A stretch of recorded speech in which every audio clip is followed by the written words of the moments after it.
Prejudice. A preconceived opinion that is not based on reason or actual experience. This is something that we, unfortunately, still have to deal with today. But what if the animal kingdom had gotten to the point where they too could form a society like ours? Would they understand prejudice? Well, according to the series we'll be discussing today, yes. With predators being feared, even when they mean well, and prey living in constant fear. It also helps that they're both duos that consist of a Canidae and a rabbit. Judy Hopps and Nick Wilde, the pride and joy of Zootopia's police force. Legosi and Haru, the B-stars of, well, B-stars. For this episode, the movie and the books will be included for Zootopia, as will the anime and manga for B-stars. Isn't it just delightful when it's that simple? Ribbit? Accounted for. Max? Let's go! Alright, let the episode commence.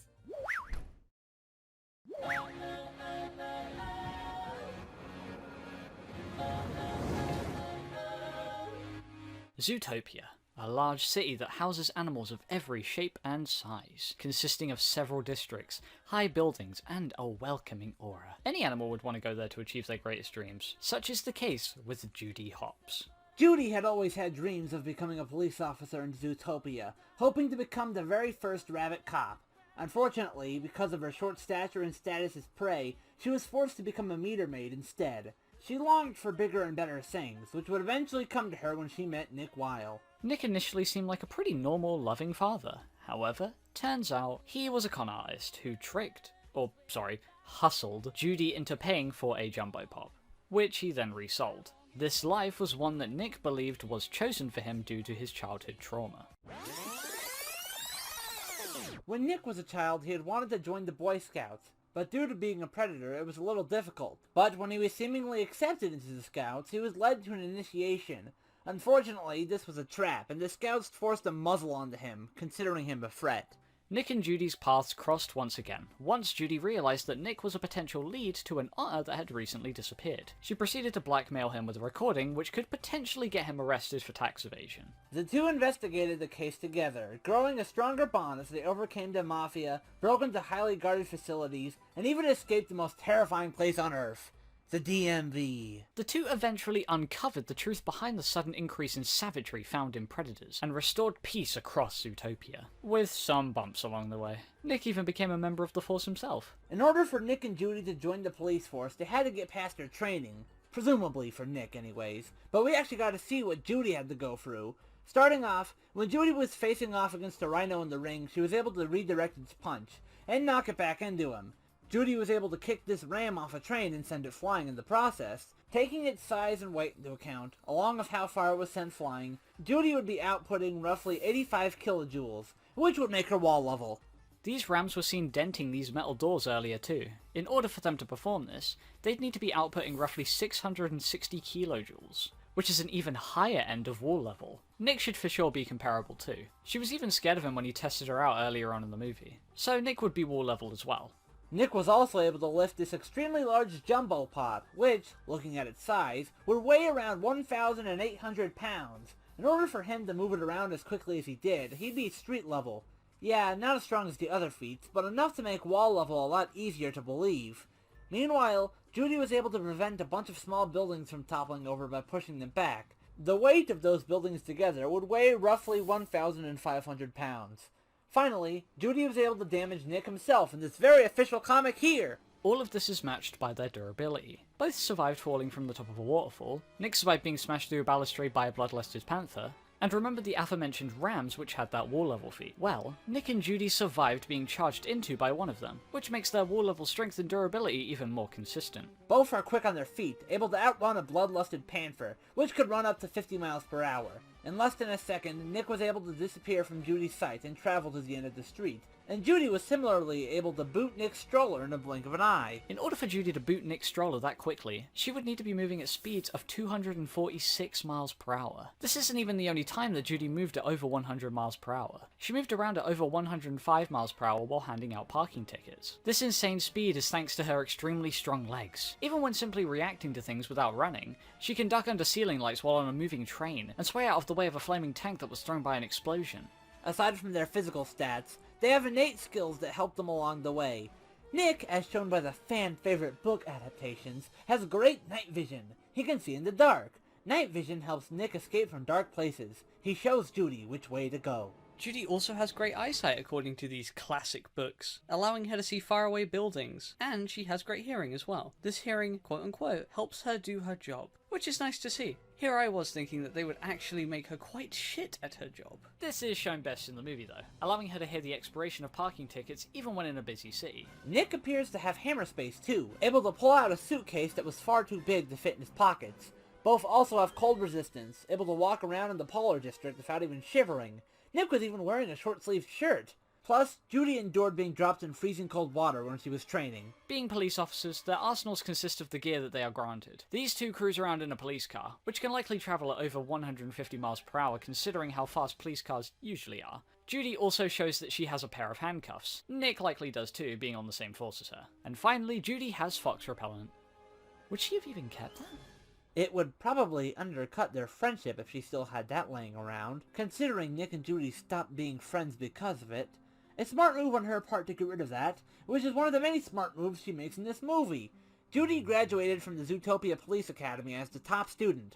She's trained to be able to deal with 12 unique ecosystems, has knowledge on plants and vegetables, and played a major part in discovering the truth behind both Lionheart's and Bellwether's conspiracy. Nick's also incredibly level-headed, but in slightly different ways. He helped out in solving a conspiracy too, but he did so through his trickery. This comes from years of experience being a con artist, being one for 20 years straight. He's even tricked and outwitted Judy herself a few times, and graduated the same police academy, meaning he should have all the same skills Judy gained through passing her training protocol. However, in spite of their training, these two are definitely flawed. To start, Judy is still small, making her vulnerable to larger predators, although she's stronger than most meek prey. She's naive and sometimes lacks self-awareness, and while she did fight a rhino, that was purely for training, and she usually avoids conflicts. Meanwhile, Nick is pretty cocky. He tends to get caught off guard when people get the upper hand over him. Nick himself is also never seen fighting, so it's likely the only time he properly fought was during training. Also, his childhood trauma can occasionally come back and haunt him, making it a pretty sensitive topic for him. However, with their impressive teamwork and deductive skills, these two make a great and effective team. The ZPD is very lucky to have them on the case. Everything is gone. We lost it all. Yeah. Oh, except for this. Yes! Ow.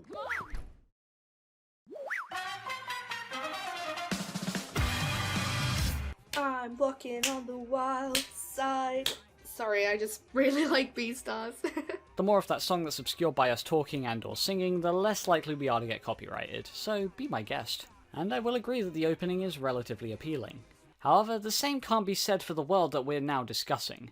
A world where predators and prey live in harmony can't always be as hunky-dory as our previous example. Beastars is a world where herbivores can't always be sure they're safe, where carnivores go to a black market to get the meat of prey. Their urges are still strong naturally, no need for blueberry-shaped pellets. A good example of these two sides of the spectrum deviating from this, however, is this duo. The first of whom we meet is a lone wolf by the name of Legosi. Legosi is not entirely a wolf. There's some reptilian in him. His grandfather is actually a Komodo dragon by the name of Gosha. His mother passed away, leaving his grandfather to raise him. Oh, by the way, we will try to keep spoilers to a minimum, but there are some that are unavoidable, so be warned. Legosi grew up to be a very introverted wolf, who tried his best to avoid being like most other carnivores, crouching to make himself seem smaller, for example. He generally hid and rarely brought himself out into the spotlight. It's literally his job to put the spotlight on others. Soon enough, however, his instincts kicked in and he nearly ate a little rabbit. And guess what? That little rabbit was Haru. Haru, being born as a rabbit, never felt particularly in control of anything. People patronized her and treated her as very weak. When she finally met someone who didn't do so, she realized that there was only one situation where their stigmas didn't apply. Sex. Her and Legosi met again soon after, where she mistakenly thought Legosi wanted to have coitus with her. Turns out, though, he didn't. The two would grow closer, until eventually, Haru was kidnapped by a group of lions. Legosi went and saved her, and the two realized how they felt about each other. Soon enough, despite them not fully getting together at this point, nowadays they actually are together. Oh, also, yes, we're calling him Legosi. We're English speakers, so it only makes sense that we call him by the name that the That's me, Jimmy Kudo, high school detective. Ah, well, Exceptions can be made in the future, I'm sure.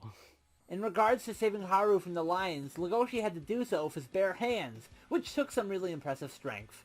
Legoshi often showed he was able to fight with tigers like Bill and members of the Shishigumi, including their chief lion. Legoshi was strong enough to punch a wall hard enough to make it crack. He crushed a stage light, floored a leopard and a vulture, and has even created craters in walls. He smashed glass, blocked a punch from Gohin, fought on par with Riz, even after his strength was amplified by the lack of drugs in his system. But his most impressive feat was when he sent a hyena into a wall, which is a small building level feat, despite involving a wall and no small buildings. Versus Tyrion's kinda weird. Haru, meanwhile, she lifted up a large ketchup bottle. I guess she can also sometimes drag Legoshi along, who weighs about 150 pounds. That's really it for strength. Legoshi is the muscle of the team. You can say that again. Durability is another area where this wolf shines. He survived having his back torn up by Bill, survived being floored by a massive rattlesnake, has been smashed into pillars with enough force to create craters in them. He fell from the top of a tower, and he hardly reacted after pulling his own teeth out. Legoshi survived being smashed through a building, making a massive hole in the process, and he even tanked a point-blank explosion from a tail grenade, which he was holding right up to his face. Just by looking at it, it appears to be a small building-level explosion. Haru, meanwhile, let me tell ya, we're gonna have a field day with this one, guys. She was thrown off this ledge here, banged her head on a table, and got tripped by this guy. Kinda grasping at straws here, I'll be honest. In terms of speed, though, Haru at least has some speed feats that we can discuss. She was able to avoid a mattress being tossed down at her, she was able to at least keep up with Legoshi while being pulled along, and she outran Juno, who's a grey wolf just like Legoshi. Legoshi is capable of travelling over 400 miles per hour, shown when he travelled to this line extremely quickly, before he could fire his gun even. But that's just at the beginning of the series. Later, he was able to dodge attacks from Riz, avoid falling spikes, and he even dodged bullets, not once, but twice, with one of these feats clocking in at over 3 times the speed of sound. Besides their physical attributes, they have skills and abilities with them. For Legoshi, he has a great sense of smell, being that he's a wolf. He even remembers the sense of all of the things he's ever smelt. Besides that, he has the great ability to disperse into moths mid-battle to really get the jump on his enemies. Is that what's going on here? Maybe it's hallucination powers instead. Yeah. This right here is, never brought up again. He just does it mid-fight and they never speak of it again. So, I guess we'll move on and ignore it, just like they did. Legoshi was also able to talk to his dead mother as a ghost, I think. Maybe. Okay, yeah, to those who have not read the manga, what the anime has covered is nowhere near as weird as what we'll be seeing soon. Legoshi has one final ability, however. If he eats meat, his size and strength will increase dramatically. He was even able to beat Riz, who was previously portrayed as being a good bit stronger than him. Issue is, Legoshi does not like eating meat. Even lava is a bit too much for him, so he'll only eat if the situation is dire. When it comes to Haru, she has enhanced hearing. She can hear things better than a normal human can, and she's more athletic too. Haru, being a rabbit, should naturally have some impressive jumping ability. To what extent? That's hard to say since we never really see her jump. She's never had a reason to. However, we can math up an assumption. Haru is 105 centimeters tall. A dwarf rabbit is, on average, about 30 centimeters tall. An average white dwarf rabbit's jump is 106 centimeters at its highest, roughly 3.5 times its own height. Haru, considering her stronger, more developed legs, should be able to leap roughly 12 feet high, 12.1719 feet to be exact. That's about twice as high as the highest jump a human's ever done.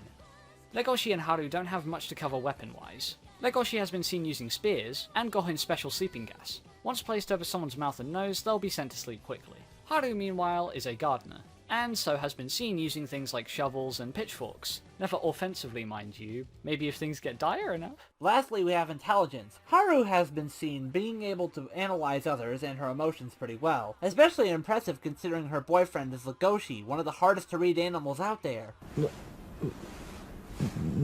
She got into the university despite her trauma, and this can all be attributed to her willingness to be herself, which leads to her being far more willing to speak her mind and overthink things less. Legoshi's no slouch in smarts either. He's a little airheaded and can be socially inept, but he was able to deduce Tem's killer when nobody else could figure it out by, French kissing them while they attacked him, and using that information gathered by his spit to check everyone's water bottles. He's also a great fighter. When he lets loose, he's able to take on several animals simultaneously, and even keep up with those who should reasonably outclass him. But again, he has his moments of airheadedness, like when he asked Haru to marry them when they hadn't even started dating. But I suppose we're kind of overlapping into weaknesses at this point, so let's get to that. Aside from the two being a slightly uneven duo, Legosi refuses to eat meat, and in fact, values all lives including insects, so it's very unlikely he'd kill someone in character. Haru, as we've made references to, isn't very physically strong, and her body isn't designed for combat. She's been overpowered several times throughout the series, and her spunky personality and hatred for being pushed around has gotten her into some pretty bad situations before. Well, nothing's perfect. It's kinda what Beastars is all about. These two Beastars will make any foe they cross Sea-stars. Yay! Sorry, I just really like Beastars. この社会にも本能にも負けないで君をちゃんと幸せにしたいからもっと強くなる待ってる Okay, now that we've seen both sides of the coin, the gloves are coming off. Their worlds are crossing over. Let's see what happens when these characters show their fictional fisticuffs. Zootopia, 3 PM. Cherryton Academy was off on a field trip to one of the most ideal areas for any animal, Zootopia. The trip's members consisted of many of the school's club members. After arriving, the students were given the orders to come back to the hotel before 10 PM. Upon leaving the building, Legosi and Haru began walking down the busy streets. Legosi? Legosi? Legosi! Huh? Oh, Haru. Hi. Hello. But we were already talking. You just began to trail off and stared into nothing. Oh, sorry. It's fine. What's the first thing you want to do? We only have a few hours before we have to meet back at the hotel. We've got to make the most of this field trip. I don't really mind. I guess I'm just happy to be spending time with you. Legoshi thought, as they began walking around observing the many sights that Zootopia had. Legoshi and Haru began to notice the sky was going from a bright blue to a mixture of magenta and orange, and soon, a dark blue that barely illuminated the environment. By the time it was 8 PM, Zootopia's only light sources were the many billboards that covered the buildings of the city, and the lights of the shops that were still open. Legoshi and Haru weren't deterred by the change in lighting, but rather were worried about how little recollection they had of where they actually came from. They had no idea how exactly to get back to the hotel. Maybe we should ask someone. Legoshi nodded in agreement, and went to talk to a nearby coyote. Excuse me, you wouldn't happen... Legoshi looked behind him and saw that Haru was gone. Huh? Haru! Legoshi began to panic. His eyes darted around the environment at rapid speeds. As the coyote wondered to himself it was okay for him to keep walking. Luckily, he noticed that Haru's shoe was on the floor next to a nearby alleyway. Without a moment to lose, Legoshi bolted for the alley, and there it was. A weasel was holding Haru down. Maybe to rob her? Or worse. Haru! Legoshi! Legoshi ran at the creature as his feral instincts kicked in, clawing and biting. The weasel was soon down to his knees as Legoshi returned to his normal self. But just then, he heard a voice from behind him. Hey! What's the meaning of this? Legoshi turned around, absolutely drenched in blood. Before him stood Judy Hopps, decked out in her full police uniform. The weasel began to yuck it up, acting like he was the victim. Legoshi and Haru realized how much trouble they could actually be in. Just then, a fox came around the corner. Hey Judy, where'd you go? Did you find some... Nick dropped his cup of coffee. Oh my. It's not what you think. He was protecting me. Judy ignored Haru's words. She was far too taken aback by the scene that she was seeing. Is that even allowed in a Disney movie? Doesn't matter. Please come quietly, sir. A great slam and then some. Here goes. Judy got out a pair of handcuffs, and Legoshi began to dart away with Haru holding onto his hand. Judy and Nick got into their police car and began chasing the duo. Legoshi jumped up onto the roof of a short shop. Judy followed while Nick stayed in the car and drove alongside them. Judy hopped onto Legoshi's shoulders and began to tug on his ears. Legoshi shook Judy off and grabbed Haru, preparing to jump up to a much higher building. However, from afar... Stop! If you miss that jump, you could be seriously injured. Legoshi looked down, briefly rethinking his decision, only to be taken out of his trance-like state by Haru tugging on his tail. Legoshi! The rabbit police girl's still on her tail. Oh! Seeing Judy coming towards him, Legoshi made the jump, as did Haru and Judy. Nick was amazed at how far those three could jump. Nick thought about what he could do to catch this wolf. Then it hit him. A cocky smirk grew across his face as he turned the car around. Legoshi kept on running until he noticed Haru getting tired. Once he realized this, he stopped and stood in front of Haru. Judy stopped about 10 feet or so away from them. Legoshi thought there just had to be something that he could say. Hi, ma'am. I didn't see you there. You can't be serious. What? Sir? Please, just come with me. Wait, please listen up. He wasn't doing it out of malicious intent. Just then, everyone turned around to see Nick standing on the far side of the building. She's right, Judy. Look at the evidence I found on the weasel himself. Nick stepped to the side, showing the weasel in cuffs. I don't see anything, Nick. Gotcha. While the two of them were distracted, Nick had handcuffed Legoshi. Real sneaky, Nick. Oh, Haru, it looks like I've been tricked. It's called a hustle, sweetheart. You're under arrest. But just then, Haru dashed past Nick, snatching the keys out of his hand. She began darting around the building, evading the two police officers' grasps time and time again. As she ran towards Legoshi, Judy stepped in front of her with a stern look on her face. Before she could get a word out, however, Haru slapped her across the face. I'm coming, Legoshi! Judy was furious and kicked Haru's legs from the floor, sending her face first into the concrete that the roof was composed of. Nick just stood next to Legoshi and watched in disbelief. Wow. Never thought I'd see carrots fight another rabbit. When Nick looked up, however, he saw that Legoshi's eyes had turned bright red, and he was breathing heavily, shaking violently. Nick tried to calm him down, but... How dare you? How dare you! Legoshi broke the handcuffs chain and darted for Judy. Before Nick could react, Legoshi had smacked him into a gutter on the roof and had slammed Judy to the floor. Judy tried her best to get free, but Legoshi was so much bigger than Nick, let alone her. Do it. Do it. Do it. Do it. She'll taste amazing. It's in your nature. No. Stop. Do it! Judy readied herself for the slash that would end her. But when she opened her eyes, she found the two of them were gone.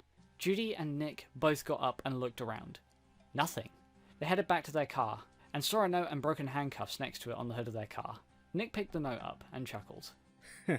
What does it say? Nick passed the note to her and hopped into the car. Judy looked at the wrinkled paper and saw a short message. Sorry for breaking your handcuffs. Hope you have a good day. What a day. Knockout! Well, at least Zootopia fans can be happy to see that they weren't torn apart like most villains who oppose Legoshi. It's safe to say this fight would more so be Nick and Judy versus Legoshi, since Haru doesn't actually contribute a lot to Legoshi as a fighting team. Haru's best area was agility, but Judy jumping to the top of that giraffe's car still ended up being a more impressive feat of agility than what we gave Haru. As a team, Nick and Judy were much better, and they're even smarter than both Legoshi and Haru. That being said, however, Legoshi is far too strong and durable for Nick and Judy to handle, and they certainly couldn't take him out with his small building level durability. That tail grenade feat and hyena feat result in much higher numbers than either of the feats found with the rams in the climax of Zootopia. I know jumping from wall to small building might not sound like the biggest difference, but some people do sometimes forget how much of a jump some tiers can be. Even with lower tiers like this, Legoshi embedding that hyena in that wall is almost 280 times more powerful than the strongest feat the rams pulled off. So yeah, the difference really was more staggering than a single tier would have you believe. Plus, Legoshi being able to dodge bullets was much quicker than Judy booting Nick's stroller as quickly as she did. Even at the beginning of the manga, Legoshi could move over 400 miles per hour. That's nearly twice as fast as Judy, which means since she could scale to an extent to early manga Legoshi, Haru could likely evade Nick and Judy too. Even if Nick and Judy took out Haru and made it a 2-on-1, that would only serve to piss Legoshi off even further, and let him go all out. When he thought Haru had died before, his feral instincts took over, allowing him to take out an entire mafia of lions. Meanwhile, if Legoshi takes one of them out and consumes them, he'd become stronger, as grim as that sounds. Judy and Nick only really partook in one fight, with those rams, in which Judy basically just kicked one of them. She also fought a rhino for training, but none of these are comparable to the number of fights that Legoshi has gotten into, and how much more intense they were. At most, Judy has prevailed in one-on-one instances. Legoshi took out an entire gang alongside his grandfather, and took out an entire mafia group alongside Gohin. He was far more experienced than the other team with fighting, especially when he was outnumbered. Not that this matters too much either, but in hindsight, the result was to be expected considering we had a fox up against a wolf. Legosi was simply too powerful and skilled in combat for Nick and Judy to defeat. The winners are Legosi and Haru.